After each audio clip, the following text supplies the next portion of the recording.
hahimbazwe kandi hashimigwe umwami ko atwemerera kuba ku byabaye ku bwacu igorogota.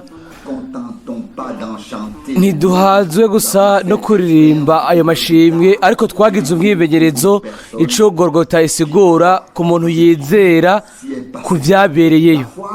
Ukwizera ni igisabwa ngenderwako kugira ngo Imana ikore mu buzima bwacu ibyo yamaze gukora.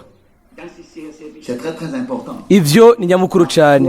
Ukwizera nico gisabwa ngenderwako kuri byose.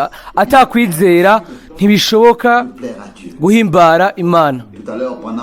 Mu kanya gaheze, mu gihe twariko dusengera hamwe, mwene data yavuze ibikurikira ngo ubuzima bwose bwo kwizera ni imyiteguro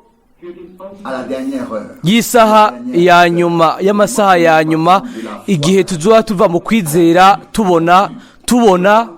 Ndizera yuko nibyo twatahuye ejo ku mugoroba kuva mu butumwa buva ku mutima ubwo twumvise. Ndashaka gusobanura uyu munsi agace ka kabiri, si karekare. Inyuma ya saa sita ndaza gusobanura ubutumwa bwuzuye bufite iminota 40 kugira ngo twese dushobore gusubira iwacu dufise ikintu gishasha, dufise ingero yuzuye ikwiye mu buryo bw'impwemu. Ndazi agaciro k'ijambo ry'Imana, ndizera ko namwe ariko bibeze. Ndizera ko ijambo ry'Imana ryabaye ry'igiciro kandi rikomeye kuri twebwe. Nta nkeka twaratahuye ikintu nyamukuru kuri mwene data Branham, atari gukora gusa ariko gukorera Imana, atari kuvuga ubutumwa gusa ariko kuvuga ubutumwa ku byo Imana ibishaka kubwira ubu ku bwoko bwayo. Benshi baravuga ubutumwa henshi ahantu hose, ariko Imana yari ifise abasavyi bayo mu gatondo na buri mugoroba, abo yashobora guhigikorwa mu buryo butumbereye, igahigikorwa ikabahumekera, ikabarungika bavuga mu buryo bukwiriye mu izina ryayo. Ego bashobora mbere kuvuga ngo uku ni ku mwami avuze. Hariho abasabyi nk'abo. Kandi rero nibutse ijambo mwenda Tarusi yasomye ejo ku mugoroba, birashoboka ko ari muri Timoteyo wa mbere 1, aho Paulo avuga ngo Imana yashatse kuntagira ko akarorero k'ubutunzi bwayo bwinshi no kwihangana kwayo, ko ivyo yari yarateguriye abera bayo. Timoteyo wa mbere 1:16. Mu gatondo inyuma y'iko nari inkangutse nasuye kuvyumvira ko Imana yaduhaye akarorero muri runo runganwe, akarorero k'ubuntu bwayo, k'ubushobozi bwayo bukiza, akarorero ko guhindukira, ko kuba abizera, akarorero ko gutangaza mu bwizigirwa, gutangaza Bibiliya hamwe n'ibijana nabyo. Turashobora kuvuga mu buryo bukwiriye ko mwenda Branham yari akarorero gatanzwe n'Imana, cari citegererezo kugira ngo kitwereke ibintu twateguriwe. Ariko ntidukwiye gushibagiza ako karorero canke ngo tukagire ikigirwamana canke ico gusengerako nk'uko rimwe bishika. Bitegerezwa kudusurikira kubwira umwami ngo ibyo ushobora gukorera kuri umwe ushobora no kubidukora twebwe twese. Turi hano, bikore uko ubuntu bwawe buri. Ivyo nivyo Imana ishaka, nivyo ishaka gusohoza biciye kuri ivyo. Niyo ntumbero niyo ifise. Ndizigira yuko aya makorariro ategerezwa gukora kugira ngo atuzane kubona mu kwizera ivyo twumvise kandi nivyo twasezeranijwe. Hashobore kuvuka muri twebwe ico cifuzo gikomeye cyo kugaragara k'ubushobozi bw'Imana, icifuzo yuko akamere ka Yesu ubwiwe gashobora kwishura kakaboneka muri twebwe kandi biciye kuri twebwe, abantu bakogwe ko navyo, bahamagagwe navyo, bakizwe, bongerwe mu gitigiri. No mu gatondo kandi nasubiye kwiyumvira ku byo ku byo imana yari yarageneye abantu yashaka gufatanya natwe. Hanyuma igihe ubwo bufatanye bwari bumaze gucika mu itogo rya Edeni, ubwo nyine yagize umugambi wo kugarukana abantu mu buryo bushasha mu gufatanya nayo.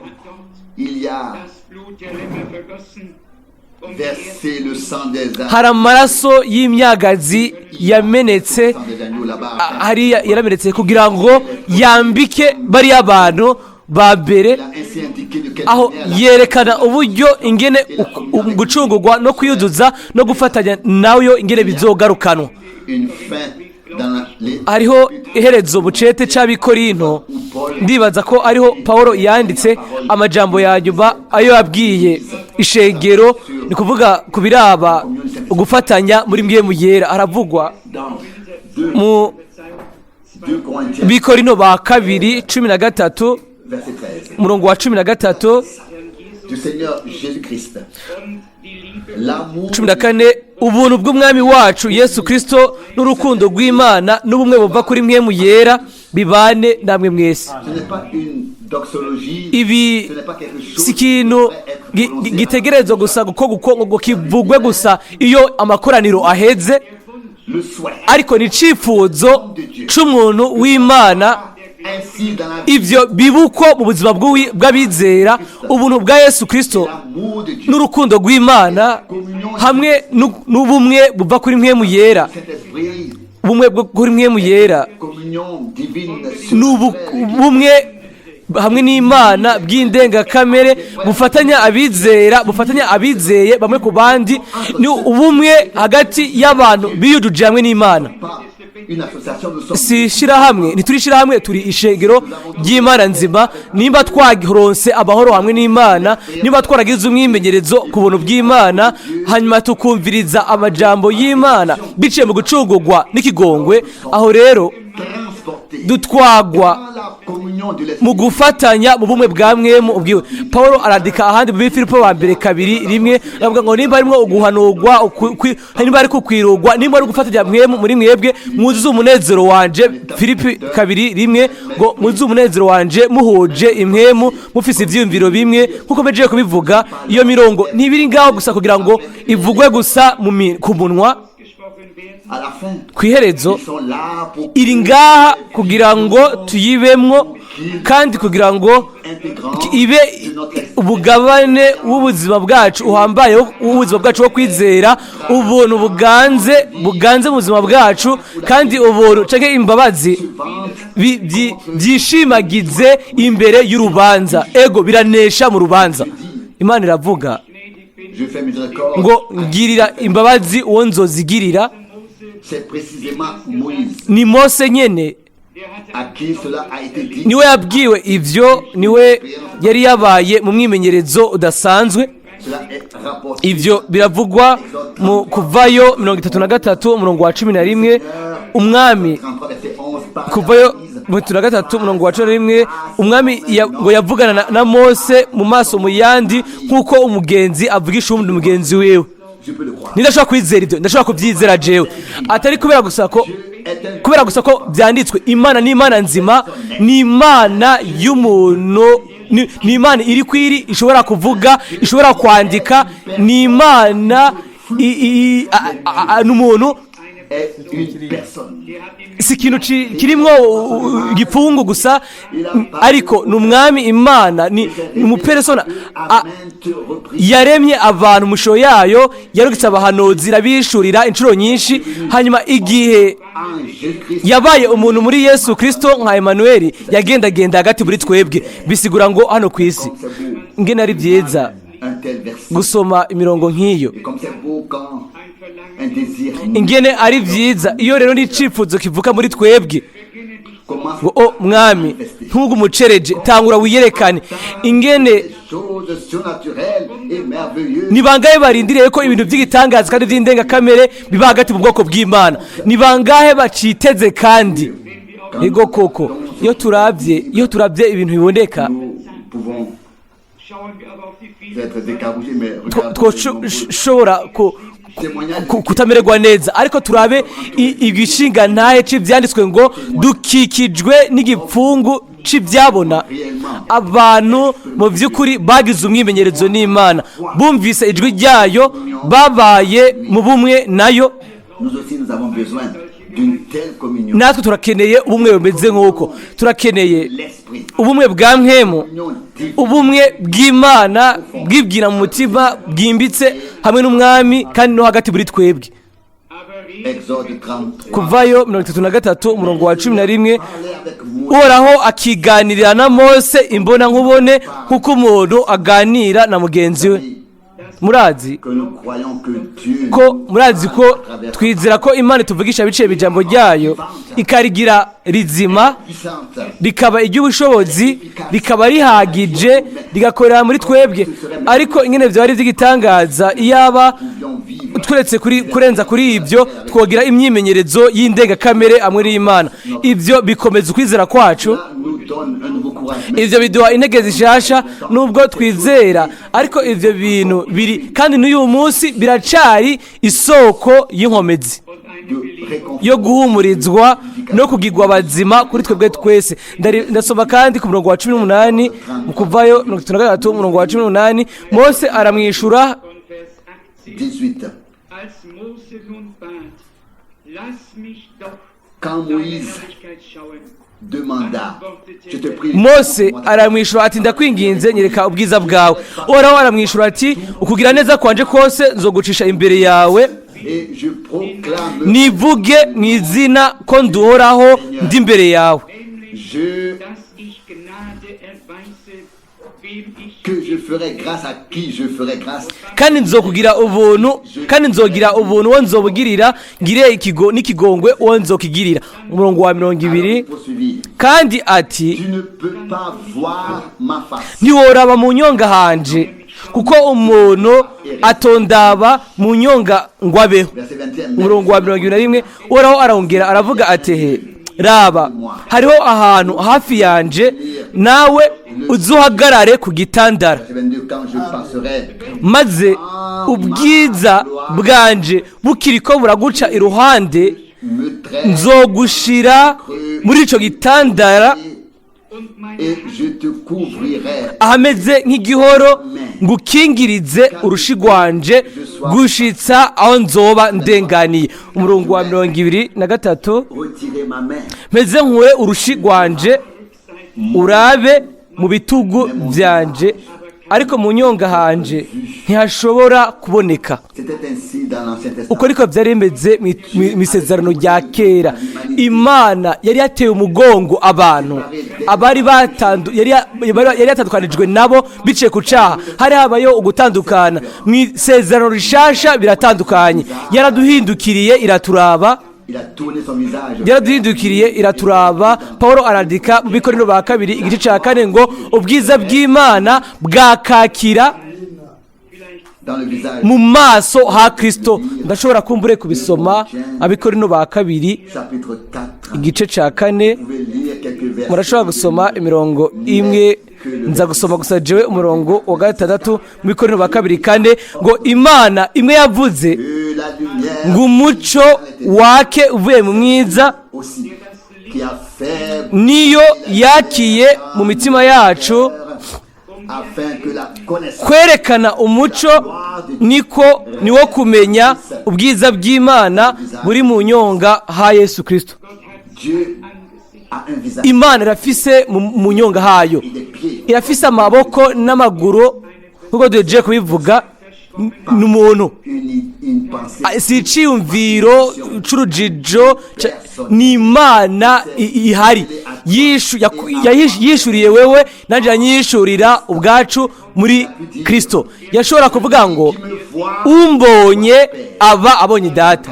Yohana 14:9 twasomye mu Kuvayo 33:23 ngo ndakura urushi rwanje uzobona mu bitugu byanje, ngo ariko mu nyonga hanje ndushobora kuhabona.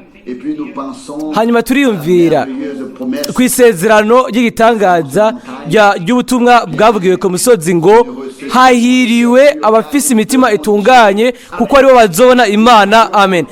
Bazobona imana. Yobu nawe yaravuga ngo naho umubiri wanje ubu wosambuka nzobona imana. Ibyo nibyo byizigiro by'abacunguwe, kandi abantu batwaye ibyo byizigiro muri bo ntibazigera bamaramara. Hariho kandi uwundi murongo ukugwa mu Bigalatiya ba mbere murongo wa 13 nawo wankoze ko kubiraba ijambo ryasomye ejo ku mugoroba. Paulo arandika hano mu Bigalatiya ba mbere 13, Abigalatiya ba mbere 13, mwumvise ingeso zanje nari mfise kera nkiri mu idini y'Abayuda, ingene nahiga ishengero ry'Imana birengeje nkaritikiza. Murongo wa 14, kandi mu bwoko bwacu narushije benshi bo mu bo twarukanye kuja imbere mu idini y'Abayuda, kuko nabarusha kugira ishaka ry'imigenzo twarazwe na ba sokuruza.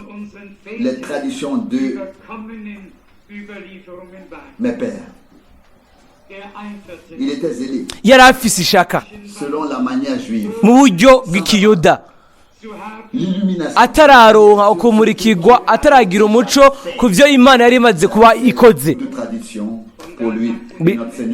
Hanyuma umwami wacu nawe aravuga muri Mariko 7:17 ngo mwahinduye ubusa ijambo ry'Imana mu kibanza cyaryo muhashira imigenzo, bansengera ubusa. Hanyuma ku murongo wa 14 mu Bigalatiya ba mbere haravuga ngo ariko aho bihimbariye Imana yandobanuye nkiri mu nda ya mama ikampamagara kubw'ubuntu bwayo. Murongo wa 16 ngo gwishurira umutima wanje umwana wayo ngo mvuge ubutumwa bwiza mu banyamahanga. Ako kanya sinagishije inama abafise inyama n'amaraso. Umurongo wa 17, kandi sinaduze ni Yerusalemu kubananguriye kuba intumwa, ariko nagiye muri Arabiya, kandi subira i Damasiko. Imana yafise inzira yayo hamwe n'abayo, nimba twagenewe by'ukuri nayo kuba tuzobona ubwiza. Aho rero umunsi uzoza aho tuzohura nawe kandi tuzobibamwo. Nimwumvirize kandi iri jambo rifise ico risigura kinini gose. Umurongo wa 15 ngo ariko aho bihimbariye Imana yandobanuye nkiri mu nda ya mama ikampamagara kubw'ubuntu bwayo, ikabona ko bikwiriye ngo guhishurira umutima wanje umwana wayo. Hategerezwa kuba guhishurirwa kwa Yesu Kristo, umwana w'Imana mu buzima bwacu, atari gusa amajambo, atari gusa amajambo, ariko akamere nyako n'ubuzima bwa Yesu ubwiwe bitegereza guhishurwa bikabonekana biciye muri twebwe, nk'uko ubuzima bw'Imana bwagaragara mu buzima bwa Yesu. Ubuzima na kamere ka Yesu Kristo bitegereza guhishurwa muri twebwe abayabizera, ngo kuko byamuhimbaye guhishurira umwana wayo muri jewe. Twoshobora kubana na Bigalatiya 3 ni bimwe mu mirongo nyamukuru cyane kuri abo bose babaye abizera, bakaba bipfuza kuba mwizamurwa canke gusa bashaka kubona umwami.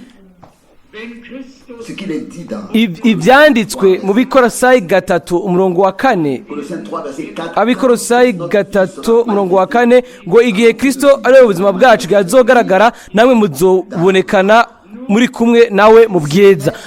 Ni gusa igihe Kristo azoba amaze guhishurwa kugaragara mu buzima bwacu, naho gusa niho natwe tuzoshobora guhishurwa tukagaragarana nawe mu bwiza. Nimba adashobora kwigaragaza, nimba adashobora kwiyerekana mu buzima bwacu ngo abeho ubuzima bwiwe biciye muri twebwe, ivyo niba bitagaragaye ngo bibe ibintu bibonekana, aho rero turashobora kuba bizera ariko ntidushobora kuba mu kuzuka kwa mbere. Ariko turashima kandi ko Imana mu kugira neza kwayo kwinshi no mu mbaraga zayo nyinshi yarose uburyo ironka n'inyishu. Abatari mu banyabwenge bazoba mu bijuju, kandi abatari mu yo migwi ibiri uko bimeze uko barafise yandi mahigwe yo gukizwa kwiherezo nimba amazina yabo yanditswe mu gitabo cy'ubugingo. Kuko nk'uko umuntu wese ashobora kubisoma mu vyesho na 20 ku murongo wa 11 mu birabo rubanza rwa nyuma, abantu bose amazina atari yanditswe mu gitabo cy'ubugingo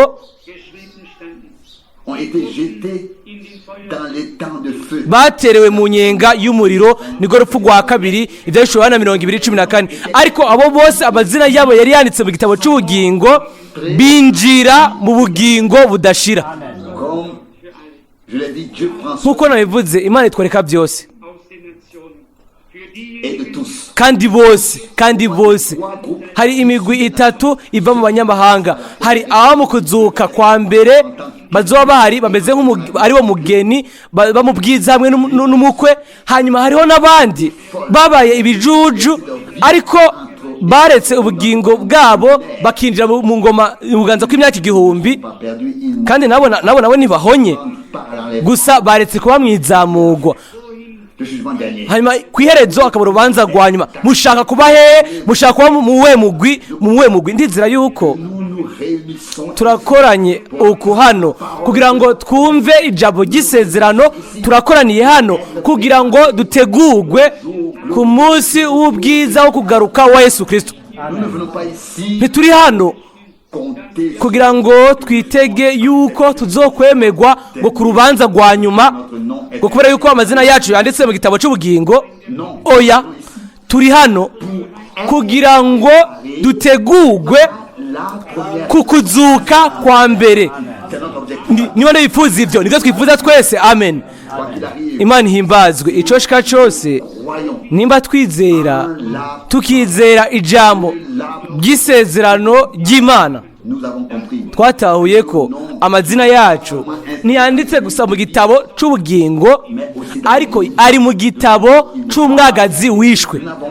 Ni dufise ntitwavuze cyane kuri uwo mutwe, ariko ngaho harimo itandukaniro rikomeye. Bamwe banditswe mu gitabo cy'umwagazi wishwe, abandi nabo bari mu gitabo cy'ubugingo. Hahiriwe abantu bakurikira umwagazi ahantu hose aja, abo bahevye n'imitima yabo yose atari gusa ku minwa, ariko bagaheba ubuzima bwabo kugira ngo ubuzima bw'Imana bushobore kugaragara muri twebwe. Ndizera yuko igihe kiri hafi cyane, kandi nohisemwo kurindira iherezo ry'umwaka, ariko niyumvamo nk'aho menga turi hafi cyane y'ibintu iby'Imana yasezeranije gukora. Kuko mubizi naranditse kandi ndavuga iyi myaka ya nyuma yuko umwaka wa 1977 ko wategereza kurengana, abantu barabimpoye kamugabo byagaragaye ko ari iby'ukuri. Navuze ko n'indi myaka iza ikagenda n'umwaka wa 87 urimo, ariko umuntu ambarije uyu munsi ati mbega wo kubahuka kwandika yuko umwaka wa 1988 uzoza ukarengana. Ego ukaza ukarengana, ivyo n'Imana ibizi. Uko biri kose ndindiriye ndabihahamiye. Jesse Dumaruzi iyo banarinda mozi ndamuri naho nyene sinora bimenya uwo munsi iyo niyo saa aho bizozira. Hariho bamwe rimwe bene data bashiki bacu abo dukunda cyane bakaza cyane n'ibyo bakavuga ati mwita Frank nta nkeka wewe urabizi gusumba abandi urashaka kubivuga nashaka kubimenya kubera yuko niwe nashaka kubivuga kuko meje kubivuga ariko nshaka kubishimikako mbere n'umuhanuzi ahambaye nta kintu kimwe yashobora kuvuga ku bintu nk'ivyo kuko na wenyine ntabyo abazi kuko nimba handitse ko n'umwana ubwiwe cyangwa n'abamarayika mu ijuru atabyo bazi ariko ari data gusa bizi bizomera uko nyine rero ibihe byose Matayo 24:36 nivyo gusa ariko turabona ibimenyetso by'igihe turitegereza ingene ibintu bigenda bitera imbere dushobora kuramura amaso yacu kuko turabizi yuko ugucungurwa kwacu kuri hafi nashaka guhanura kugabisha gutera intege kandi sabe bose nimba dushaka gukorera umwami reka tubikore ubunyene nimba dushaka guhagarara ku ruhande rwiwe bibe ubunyene nimba tutigeze dushaka kubaho tumubereyeho reka bibeho ubunyene kuko agace ka nyuma n'ivyo Imana yasezeranije gukora bishobora gushika mu gihe gito ndavyiteze Imana ibiduhe twese turaririmba ubu rero twese hamwe izere gusa hanyuma ndasobanura agace ka kabiri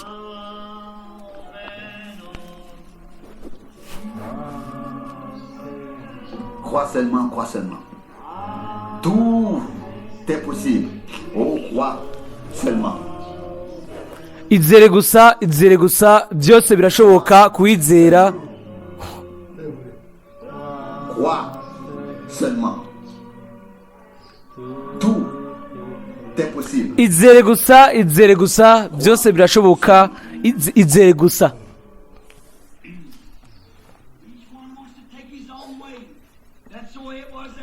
chacun veut suivre son propre chemin umuntu wese ashaka kujyana inzira yiwe ubwiwe niko byari bimeze muri icyo gihe umugwi wose wagenda n'ibyiyumviro byabo nticyari si cyo kibazo uyu munsi si byo nshaka kuvuga ko ubu ariko ikibazo icyo nshaka kubabaza ni iki mbega muvuga ngo ninde ni mwebwe ubu biraba ni mwebwe bijyanye na mwebwe ninde agenda akagaruka mu mahanga si umuntu ashaka gukora ibintu nk'ibyo ninde ninde avuga ninde atangaza ibintu akabwira abantu mu makoraniro abo bari bo iyo bavuye n'ibindi abagabo n'abagore bakazanwa hano bariko barapfa ninde abavugisha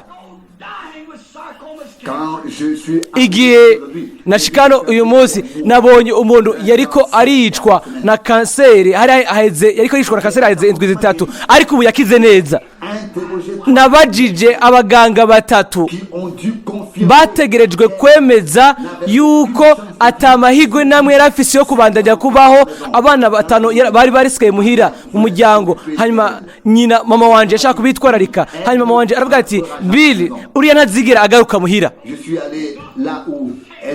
nagiye aho yarari hanyuma umwami Yesu aravuga ngo ukuri ko umwami avuze nimba uje mu ikoraniro ugasezerana yuko uzobatizwa mu izina ry'umwami Yesu Kristo kandi kuzokora Imana ubuzima bwawe bwose urashobora gutaha iwawe ufite amagara meza ukize hanyuma narabajije ati mbega urashaka kubikora arishura ati ego ndaza gukora ibyo uza kumbwira imibabaro irabuva ko ubwo nyene iminsi 3 inyuma yaho yari iwiwe abaganga nta kintu bari bagifise cyo gukora hamwe bamusanze ko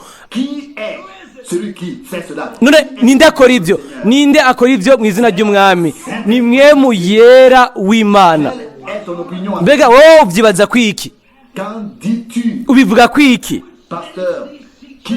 mwungere cyangwa uri we wese ingo wicare hano muva hanze y'igisagara mukaba mugwaye intandara hariho umuntu hano ahantu runaka uri mu ishengero ry'abamenonite ugwaye intandara nawe narinzi haheze nk'imyaka 2 mwe mu yera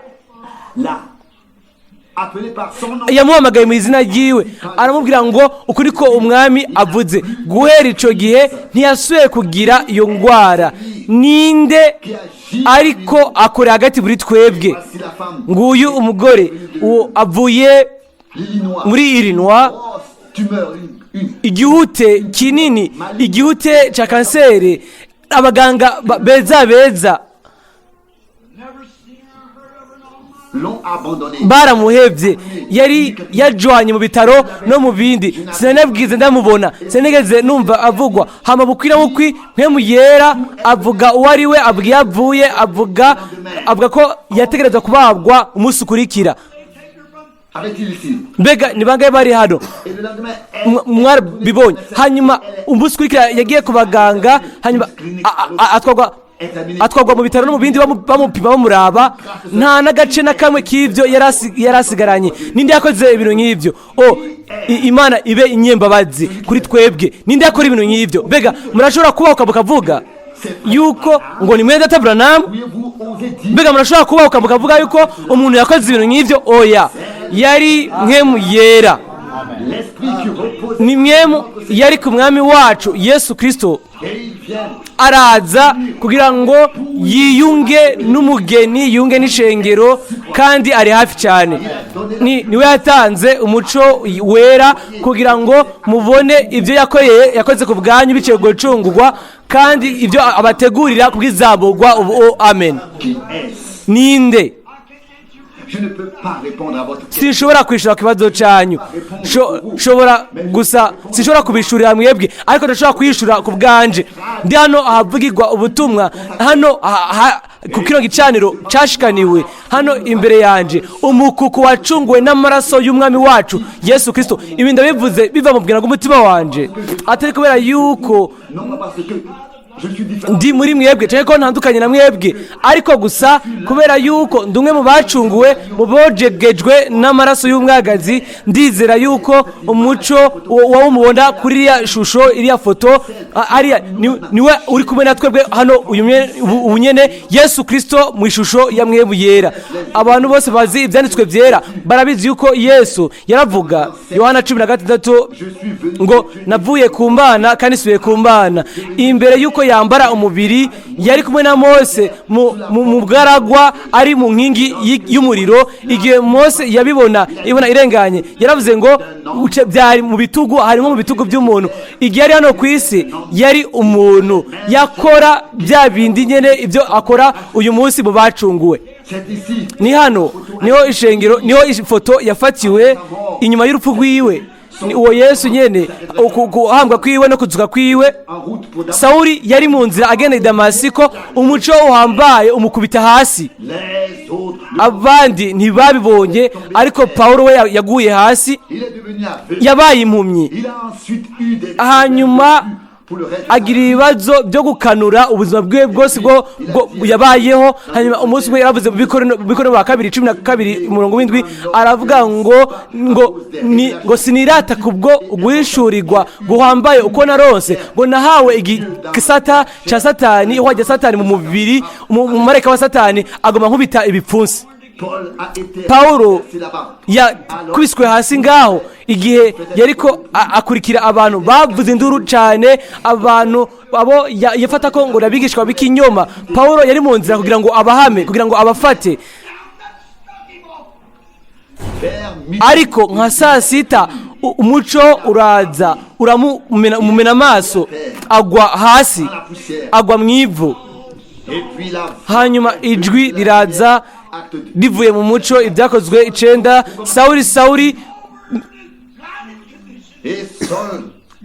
Sawuli kubera iki umama? Sawuli nawe mwiyomero arimwo arahindukira, aramura amaso, arabaza ngo mwami urinde? Inyishu iraza ngo ndi Yesu uwo uhama. Nasubiye ku Mana, navuye ku Mana ndasubirayo, nsubira ku Mana. Birakugoye gukubita ibipfunsi ibihunda. quelqu'un fait l'expérience de Dieu de cette manière, igihe umuntu agize umwimenyerezo n'imana muri ubwo buryo ntashobora kuguma ari wa wundi. Umuntu ashaka kwita ko ari umukristo imbere yuko abivuga ngo nduwizera ngo ndi umukristo ategerezwa kuba yagize umwimenyerezo umeze nk'uwo, aho yahuye n'imana imbona nkubone.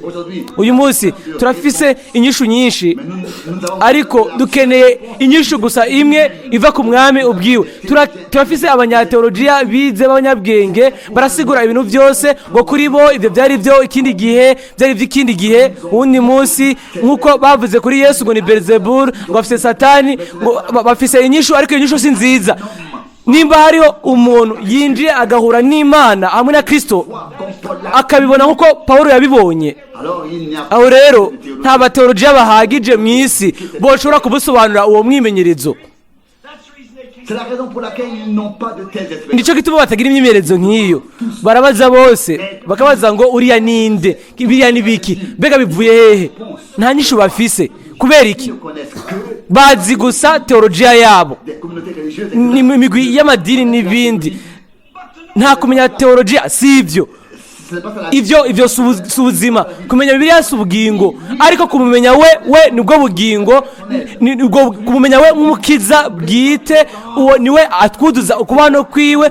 Mukaba muri ngaho igihe ibyo byaba, nta muntu n'umwe ashobora kubibakuramo, nta n'umwe ashobora kubibavanamo, nta n'umwe ashobora kubasobanura yuko atari iby'ukuri, kuko abari umwimenyerezo ubashikiye muba muzi uwo ari we. Kuri jewe ni Yesu Kristo, uko yari ari ejo niko ari, kandi niko mu bihe bidashira. Ninde akora ibyo bitangaza? Ninde avuga hano? Ninde yishura? Mbega ni umuvugabutumwa? Mbega ni Oral Robert? Mbega ni Billy Graham? Mbega ni Jack Shura? Mbega ni William Branham? Oya, ntacyo bafise bapfana n'ibyo. Bo gusa ni ibikoresho, ni mwemu yera niwe yigaragaza hamwe n'ubutumwa bwiza mu bimenyetso n'ibitangaza, kugira ngo ategure ubwoko, ikirere cuzure ukurindira mu bizera, kuko abizera baba biteze ibyo. Abandi bakavuga ngo ariko abiki, mbega ibyo bisigura iki? Biduhagije gusa kuba turi mu ikoraniro. Ibyo nibyo bavuga hano. baravuga ngo mu ikoraniro hano, hanyuma igihe twatagura kubaka urusengero haravuzwe ngo ntibigikwiriye, ibyo ntibigari uyu munsi. Ariko ishengero rya Branham rishingiye kuri ibyo. Nimba iri shengero ribiteye umugongo ibyo, rizozimangana. Ritegereza kuba rishingiye ku bushobozi bw'Imana, kugurishirwa kwa Yesu Kristo hamwe n'ibimenyetso n'ibitangaza bikurikira. Mwemu yera akavuga, ubugingo bugakizwa, indwara zigakira, bizogenda uko gushika ku iherezo. Bitegereza kuguma nk'uko. Kuri jewe ni Yesu Kristo, uko yari ejo niko ari, kandi ko guma ibihe bidashira. Amen. Turasenga.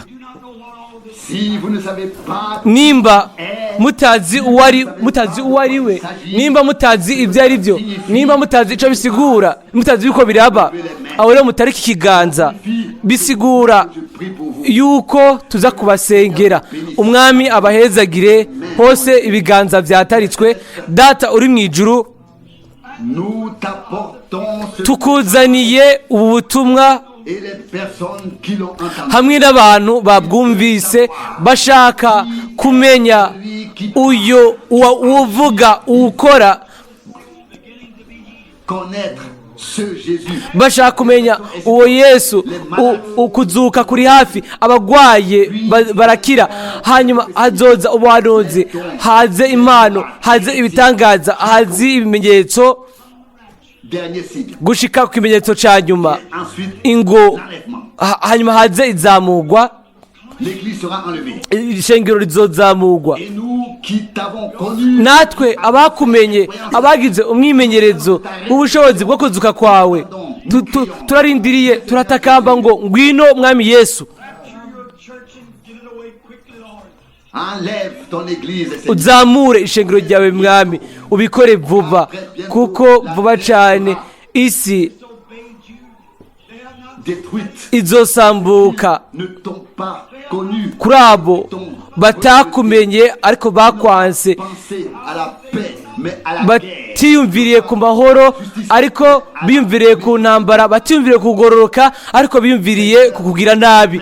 Mwami woroshe mu mitima y'abipfuza ubushobozi bwawe vuba, kandi ugerageze guhaza ibyo un pistolet et se tire une balle dans la tête lorsqu'ils ne le trouvent pas. Puissent-ils te reconnaître? bashobore kukumenya, bashobore guhura nawe mwami mu bushobozi bwo kuzuka, mu bushobozi bwa mwemu, atari gusa mu guhindura ubwoko ariko guhindura abantu hagati mu bwoko, mu mitima yabo. Benshi bakubiswe n'indwara, benshi bari mu kuyoba no mu nyigisho z'ikinyoma n'ibindi byinshi. Bashobore koza mu munezero mwami, baze abo bose bahuye nawe uyu munsi bashobore kwizera yuko uri kumwe nabo, wigaragaze mwami.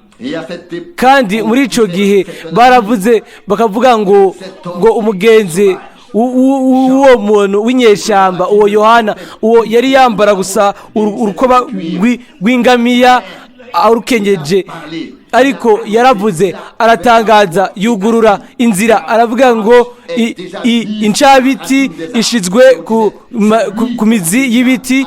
Baravuga ngo uwo niwe ngo yuri washinga intahe, bakavuga ngo yarataye umutwe. Bwari ubukozi bw'indengakamere mwami, nibwo bwari kumwe nawe icyo gihe, bwahumishije amaso y'abadashobora kwizera. Nako bimeze uyu munsi, ubukozi nabwo bubanziriza ukuza kwawe nk'uko byari bimeze kera mwami. Abadashaka kubona ntibashobora kubona mwami, abo abashaka kubona, abatoranijwe kubibona bashobora kubabona. Warabatoranije kandi nta n'umwe muri bo azohona, uzobazora bose mwami. Abo bose bataritse ikiganza ushobore kubishurira, ushobore kwimenyekanisha, ushobore guhura nabo mu bushobozi bwo kuzuka kwawe. Ku bandi nabo batataritse ikiganza, urazi ibyo biyumvira n'ibyo bizera mu mitima yabo, ubitange nabo igihe utanga icyifuzo kiri mu mitima yabo. Dushobore kuva hano turi abantu batandukanye, dufise intumbero yindi itandukanye, duhebe ibintu byose bihushanije no kugomba kwawe nk'Imana. Dushobore gufata amahembe y'igicaniro, dushobore kugwamagara, dushobore kukwambaza, dushobore kugira umwimenyerezo wo kuba hano kwawe, tuzi uwo tubwira, tuzi n'utuvugisha, twagize umwimenyerezo yo kuba hano kwiwe, twahuye nawe mwami. Uhezagire abantu bose, turabigusabye ngo uhezagire hamwe n'abo bashiki bacu baririmba, mu gihe uhezagire abanyamahanga basubire kuva hano bagende buzi ubushobozi bwawe. Abo batakuzi ubishurire kandi bose bashobore kukumenya. Ijambo ry'umwami rigumane nabo, udufate twese, udukure, utubarire ibyaha byacu byose, dushobore gushikira intumbero. Amen. Ariko araririmba ubu, ndamukunda.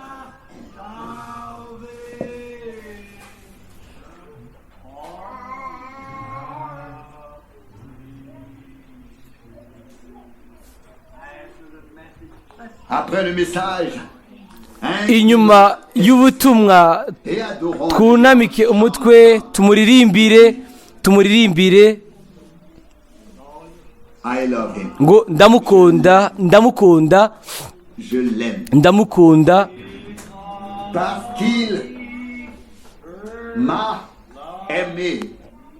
kuko ari we yabanje kunkunda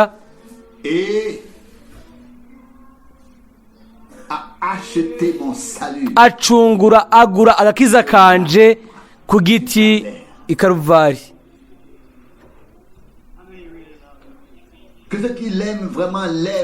Abamukunda mu by'ukuri baratarika ikiganza, ni bange bamukunda. Mbese igitangaza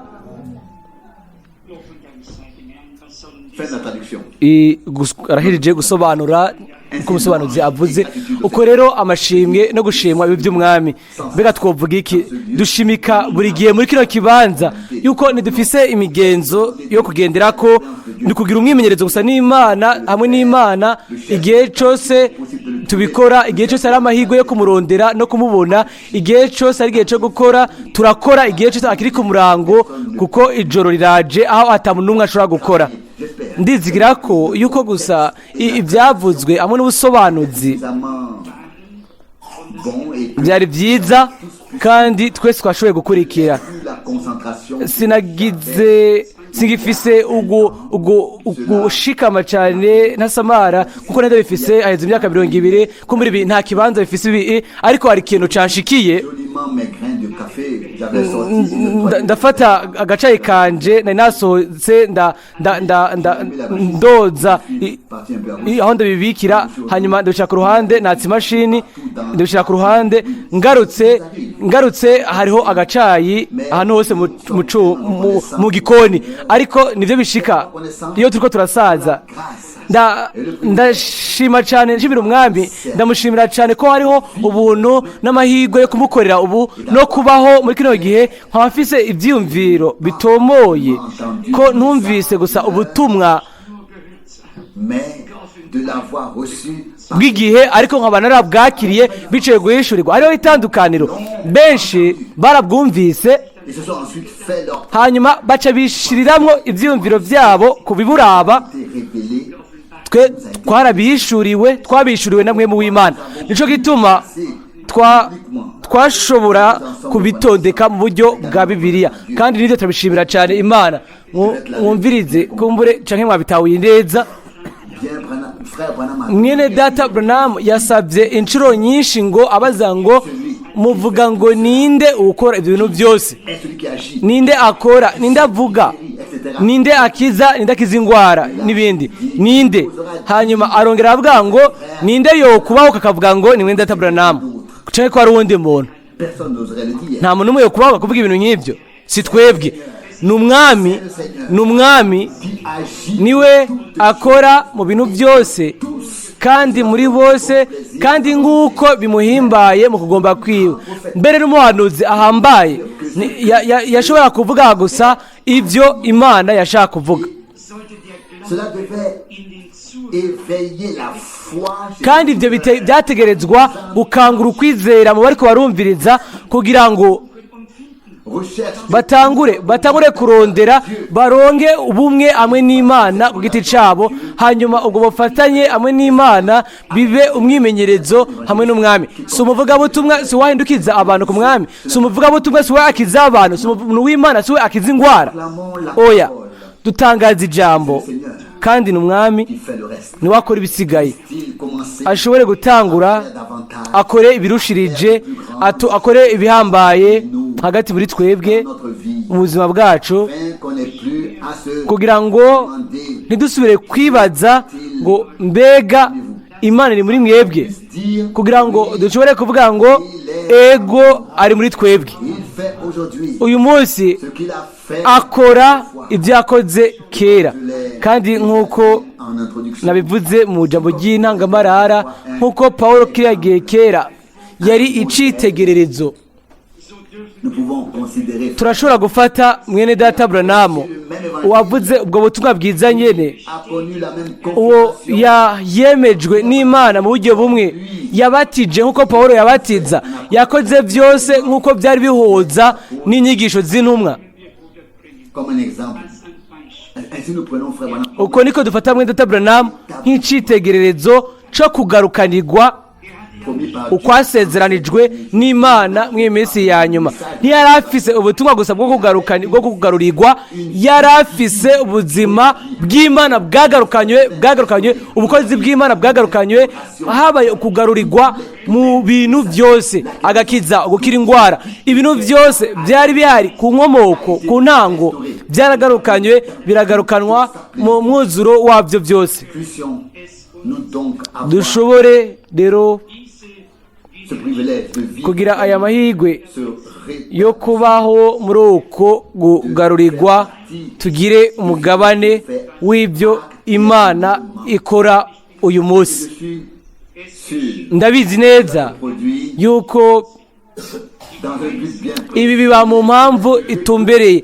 Amasezerano y'Imana arashobora kurindirwa. Ubuhanuzi bwa Bibiliya nk'uko bivuga umwe mu bahanuzi bato bo mu isezerano rya kera Elle tarde. ngo aratevye ariko nimurindire azoza nta nkeka. Habakuki 2:3. Ivyo umunwa akanwa k'umwami kavuze Ira certainement. bizosohoza nta nkeka. Tunezerwe ko Nous a accordé la grâce. Imana yatugiriye ubuntu bwo gushobora kwizera kuko ibyanditswe bivuga. Turashobora kuba twiteguriye kwemera isoni hamwe no kudatahurwa, Du Seigneur. gukengerwa hamwe no kudatahurwa. Inzira y'umwami yari inzira hamwe n'umusaraba. Umwe wese afata umusaraba wiwe amukurikire, niko umwami avuga. Kandi rero hano nitwashishikara mu intambara gushika kwerezo mu intambara yo kwizera, natwe tuzokwambikwa igitsibo. Turindiriye twese uwo munsi. Je crois. Comme je l'ai déjà dit hier, Ndizera nk'uko nabivuze ejo ku mugoroba yuko benshi muri twebwe nous n'aurons plus la mort. ntibazobona urupfu, Mais vivrons ariko bazoba mu guhindurwa kw'imibiri yabo. Ibyo ndabyizera. croire Ndizera yuko ijambo Pawulo yanditse kiriya gihe kera n'andi majambo yose yo mu byanditswe ategerezwa gusohoza umunsi umwe, ategerezwa kwemezwa umunsi umwe ko ari ay'ukuri. si jamais un Nimba umunsi umwe et si jamais un jour est venu, umunsi umwe uje, j'ai aho narasomye ejo haheze ibyari ibyo umunsi narasomye ku biraba umunsi Luteri yari yarashinze urabaguruka k'umwami. Sinzi n'ahandi yoba yarabikoze, yari yarashinze umwaka wo kurindiramwo umwami. Kuri je byari bishasha, nasuye kubisoma kugira amenye neza nimba yoba yari yaragenye kugaruka k'umwami muri ubwo buryo. je savais qu'il Nari ndabizi l'attendait. yuko yari amurindiriye, ariko sinari nzi yuko yari amurindiriye muri icyo gihe ciwe, icyo gihe cya kera. Yari yaratanze n'umwaka nk'aho umengo uwo mwaka ni uwa nyuma. Hanyuma igiti y'amakenga yakoresha icyo gihe amajambo ya Bibiliya ayo dukoresha uyu munsi, ariko icyo gihe nicyo ari bwashike. Ariko igihe cyaje, uyu munsi isaha yaje, igihe kirashitse, kandi dushobora kuba dushimira Imana. Umuntu umwe yoshobora kuvuga rero, mbega abo bantu bobo ntibamaramaye kuba batabonye gusoza kw'ibyo bintu. Ntibamaramaye na gatonya, bazobona ugusoza kwabyo hamwe natwe, kandi bazonezerwa n'imitima yabo yose. Abantu bagenda iwabo ubuhigwe ntibaba bamaramaye iyo bagiye iwabo. Uwo muntu arashobora kuruhuka gushika mu gihe cyo kuheraherezwa, aho abantu bose batashe iwabo mu mahigwe bazoseruka imbere y'umwami kandi bakicarana na Aburahamu na Isaka na Yakobo mu mazimano mu bwami bw'Imana. Bakundwa mu mwami, turi mu kagwi ka nyuma k'umukuku wacunguwe n'amaraso, kandi turi mu kagwi kabo bakirijwe bavuka ubwa kabiri ku bw'ibyizigiro bizima. Natwe turi mu barindiriye kugaruka k'umwami. Ntibimere uko gusa, ariko dukoresha igihe icyo dufise kugira ngo twitegure, kugira ngo tugende dusanganire umwami igihe azogaruka. Ariko imbere ko agaruka, igikorwa c'ubushobozi gitegerezwa kugaragara hagati muri twebwe, igikorwa c'ububasha c'Imana. Kumbure ntegerezwa kwikosora nkavuga nti igikorwa c'ubushobozi cyane c'Imana gitegereza kugaragara. Ndabyizera kumbure mu buryo bidafite uburenganzira. Rero ubukozi bwa Mwene Abrahamu kubiraba ukwemezwa hamwe gushimangirwa hamwe n'umwuzuro w'ivyo bintu byose byaragenda gushika aho mu bigaragara by'ukuri Yesu Kristo ubwiwe ibyo yari afise niko ndaho byari bimeze. Byaragenda bikarenga ibyo Yakobo, Yohana, Petero n'intumwa ibyo bari bafise. Munyizere, ndazi ubukozi bwa bene data muri Bibiliya, ndazi n'ubukozi bw'umwami wacu. Ubukozi bwa Mwene Abrahamu bwaraduga bukaja kure, bwari burengeye kuba ubw'intumwa, burengeye bw'abahanuzi, bwari ubukozi bwa Yesu Kristo hano ku isi mu kinjana ca 20. Ndiyumvira niteze ko ubukozi bw'ishengero nabwo buduga muri kino gihe nk'uko ijambo ry'ibyanditswe bivuga muri Yohana 14:12 biranditswe ngo ibikorwa nkora namwe muzobikora kandi ngo muzokora n'ibibiruta kuko ngiye kwa data. Iryo jambo naryo ritegerezwa gusohoza. Iminsi yose ni byiza iyo dufise umurongo wa Bibiliya uwo dushobora kwishimikiza ko aho rero kuba ari ukwizera kwa Bibiliya kandi biba ari imyimenyerezo mizima iyo dufise muri twebwe ivyizigiro bizima. Nico gituma tutazombaramara. Oya, Imana ntiyaduhamagaye ngo dusohoke hanyuma ngitureke tumaramare. Yaraduhamagaye kugira ngo tubone ubwiza bwayo kuherezo, kugira ngo tugire umugabane ku byo izokora mu bayo. Dushobora kuvuga tuti mwami turi hano, turabe turi hano, tugire korana natwe bikunezereje, turi ku ruhande rwawe. Izina ry'umwami rihimbazwe. Amen. Turahaguruka dusenge. Turaririmba indirimbo 2 cyangwa 3 zo guhimbaza. Turugura imitima yacu. Ndashaka kubona umwe yamfira. Mwimbaze buri gihe igikorwa ciwe cyo gukiza. Ndirimbire mu nzira z'izahabu n'ijwi rirenga. Inyuma y'intambara ubwiza, umunezero. Haleluya. Nifuza kumuraba umwe yamfira. Ndirimbe ubuntu ibe byose.